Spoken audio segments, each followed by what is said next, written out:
Yo, what's going on guys, Grace here, welcome back to another Cyberpunk 2077 video. Today, let's go over a really broken ass build that I've just played around with for the past couple of days. It's so broken that you literally won't care if there's any obstacle between you and your target. You're gonna be able to shoot through everything like butter. It doesn't matter if it's like one single wall or an entire building. Of course, it also deals some of the highest damage I've seen in the game, to the point that you're gonna deal up towards 3 million plus with this build right here. Is it necessary to deal 3 million plus damage to take a target down even on very hard? Probably not, but do we really care? Like in these builds, I'm trying to push the absolute maximum you can extract out of these builds. So this is why I'm bringing you this stealth sniper right here. Now if you play Skyrim, you're probably going to enjoy this one, like especially if you enjoyed the snipers, the stealth archers in Skyrim. Yeah, you're probably going to enjoy this quite a bit.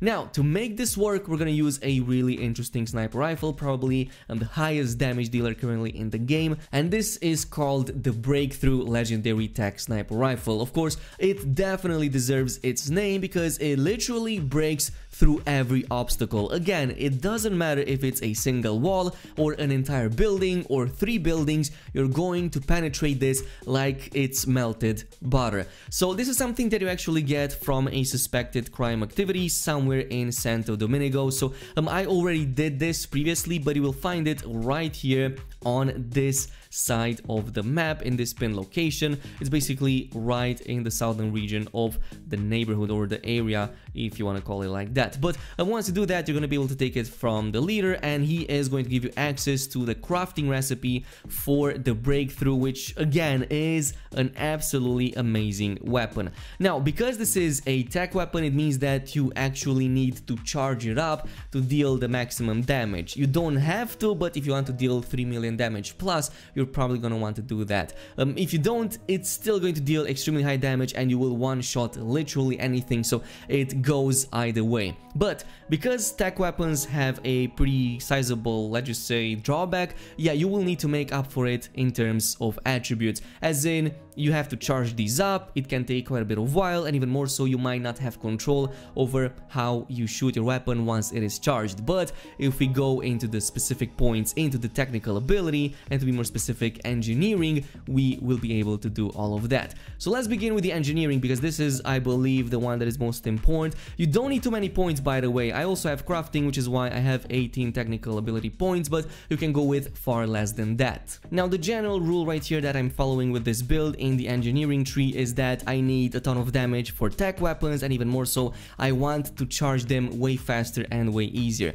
So for that, I went with the lightning bolt for the additional crit chance by 10%. You might want to avoid this if you already exceed 100% crit chance, since that would be completely wasted, so pay attention to the item card for that. But the ones that are definitely needed are Tesla. This increases the charge multiplier for the tech weapons by another 55%, and then there's also the Uber charge. Fully charged tech weapons deal 50% more damage. So between these two, yeah, this is why you're gonna reach that 3 million plus damage with weapons that are already really powerful. Now from this point on, I went with skills that reduce my charge time or make it easier to control. So in this case, Lickety Split, tech weapon charge time is reduced by 20%, which means you can more quickly charge up your most powerful attacks. And then there's also the up to 11, which allows you to fully charge a tech weapon up to 100% capacity. So yeah, this means you're gonna deal way more damage, like just shoot everything with one single blow. We're also going with the fuck all walls, like reduces the charge amount needed for tech weapons to penetrate walls by 30%. I'm not sure if this is even needed for the Breakthrough, but I am using it for other tech weapons that might not have the same power of penetration. And of course, the staple, the one that is most important, is gonna be the Gun Whisperer, which gives you full control over how you unleash the tech weapon once it is fully charged, because if you fully charge it, now it doesn't automatically shoot anymore, and you can hold it and release it at the precise time you need it. Now since we're using the sniper rifle, there's a few more points that are really important. Of course, if you go with the reflexes as a general, let's just say, skill category, you can increase your crit chance by 1% for each of the points invested into it. So it's not really like 1% chance, but rather 0.75%, but you're still getting like 16, 14, 15% critical chance just from having 18 points into reflexes. So I just wanted to let you guys know about that. But one point that is really important here, like all the others are useless, but the one that is specific for sniper rifles is the Nerves of Steel, which increases headshot damage with sniper rifles and precision rifles by another 30% at the 2 skill points invested into it. And pretty much everything here is useless unless you go with other guns too. The final one is gonna be in Cool and Cold-Blooded, and we're gonna use this one. Increases headshot damage by 50%, and this counts towards any type of headshot damage. It doesn't matter if it's with a specific weapon, every headshot is gonna be 50% higher because you have this frozen precision right here. So yes, it absolutely stacks with the sniper rifle. Now from this point on, these are just a few skill points that you need to make this build work. Everything else is dependent on what you use extra on top of this sniper rifle. If you want to go with shotguns, go into Annihilation. There's a bunch of shotguns right here. If you want to go with other rifles, there's a bunch in the Assault that you can go ahead and invest points into. Or if you want handguns and play like a revolver kind of character, yeah, you're gonna be able to go ahead and just pick any of these. But the one that I'm using from this point on is gonna be a bit into intelligence. In fact, this build would work extremely well with a net runner type of build because we also use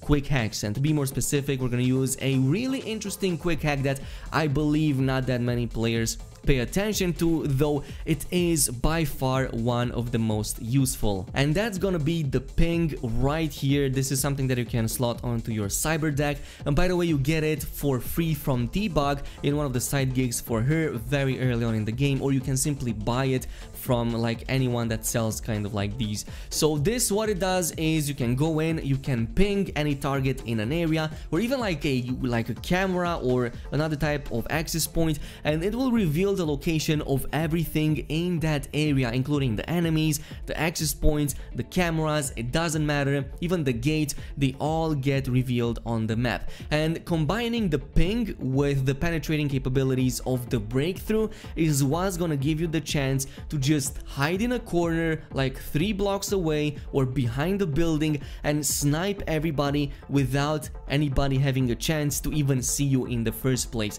Like, this is what makes this build so fun in my opinion. It's the fact that you can completely disregard any stealth tactics, just pick a corner that nobody can reach, stay in it, go ahead and ping something, and once you do that, everybody's gonna be revealed on the map for a number of seconds, and you can just snipe them from afar like there's no tomorrow. Now by default, this is already a really high powerful weapon, so if I were to go up against these enemies, charge up my weapon, as you can see, it quickly charges up, it quickly amps up that damage, and once I unleash it, it deals over 3 million headshot damage right there. And if it doesn't deal like 3 million damage to the headshots, it deals at least 500,000 on the bodies, even if not fully charged, at least with a proper build like this one. Now if you want to fully augment this and make it even better, there's a few more things that you can apply to it. Of course, a better scope than the one that I have right here would probably be a much better idea, but it's just that I kinda wasted the ones on different weapons, so I'm using them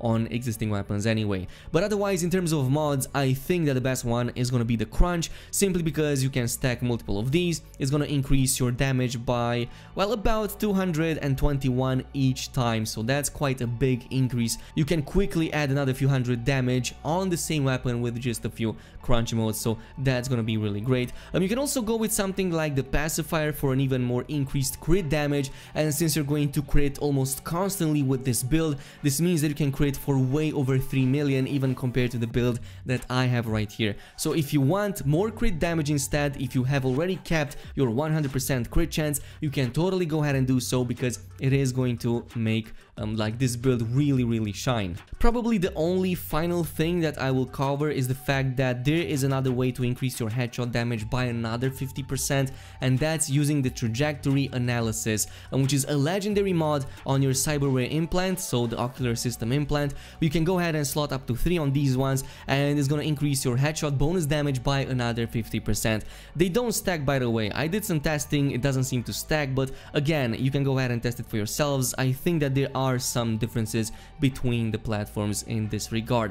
But otherwise, this is it. Of course, if you have other types of weapons, like for example, if you're playing with a Lizzie pistol or with any other type of weapon like a tech weapon that you charge up, you're going to work wonders with this build. You're gonna have a lot more control over your damage, you're going to absolutely blast through everything, and nothing is gonna be able to even stay in your way because you're just melting everything in seconds. And this is it with the build. Thanks so much for watching, and I'll see you guys in the next one.